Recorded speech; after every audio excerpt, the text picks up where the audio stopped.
आमदार निलेश राणेंनी शिवसेनेच्या संघटनेबाबत महत्त्वपूर्ण मार्गदर्शन केलं। शिवसेना जीवाच्या पलीकडे जपणार असा शब्द आपण एकनाथ शिंदेंना दिलाय। समोर कोण आहे ते बघणार नसल्याचं वक्तव्य आमदार निलेश राणेंनी केलंय।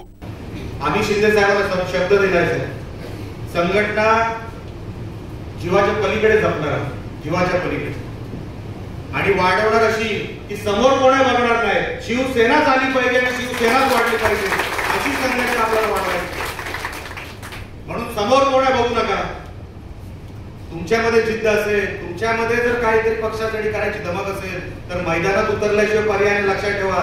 आज शिंदे साहेबांना आपली गरज आहे। शिंदे साहेबांनी आपल्याला शिवसैनिक बनवलं। स्वर्गीय बाळासाहेब ठाकरे म्हणायचे ना, अरे सर्वात मोठं पद हे शिवसैनिकाचं आहे, त्याच्यापेक्षा मोठी पदं कुठे आहेत?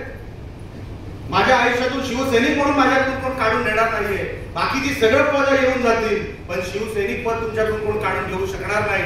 तुम्ही जमिनीवर जाताना, तुम्ही रस्त्यावर फिरताना, तुम्ही गाडीमध्ये जाताना तुम्ही शिवसैनिक पाहिले आहात आणि बाकी सगळे तुम्हाला जी काही पदं मिळाली, मी पण आमदार नंतर पहिला शिवसैनिक, ही भावना घेऊन जर तुम्ही मैदानात उतरला असाल तर या पक्षाला 100% चांगले दिवस आलेच आहेत।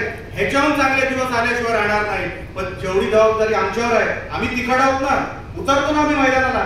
कोणाची हिंमत आहे निलेश राणे समोर शिवसेनेबद्दल एक शब्द काढायची? सभागृहात असू दे किंवा सभागृहाच्या बाहेर, तुटून म्हणजे तुटूनच पडणार आम्ही, त्याला म्हणतात।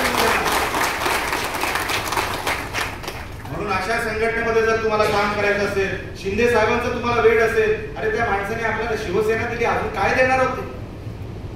कशासाठी आपण थांबलेलो आहे? एक घर, बाजूला 2 घर, त्याच्या मागे 3 घर करा ना शिवसैनिकांची घर। एक-एकच घर करायचं आहे। जर भारतीय जनता पक्षामध्ये सन्माननीय अमित शहा साहेब 5 बूथ सांभाळू शकतात, ते देशाचे केंद्रीय मंत्री आहेत, ते आज देखील 5 बूथ सांभाळतात गुजरातमध्ये, तर तुम्ही आणि आम्ही कोण? तुम्ही एक बूथ सांभाळा, 5 घर सांभाळा, ती शिवसैनिकांची करा। तिथे झेंडे शिवसेनेचे लागले पाहिजे, तिथे कॅलेंडर बाळासाहेब ठाकरेंचे लागले पाहिजे, अशी संघटना आपल्याला उभी करायची, लक्षात ठेवा। आज फक्त 2 आमदार सिंधुदुर्गामध्ये आहेत म्हणजे आपलं काम सोपं झालं असं अजिबात नाही। संघर्ष कुठे संपलेला नाही, निवडणुका तोंडावर आहेत, कुठल्याही आदेशाची वाट बघू नका।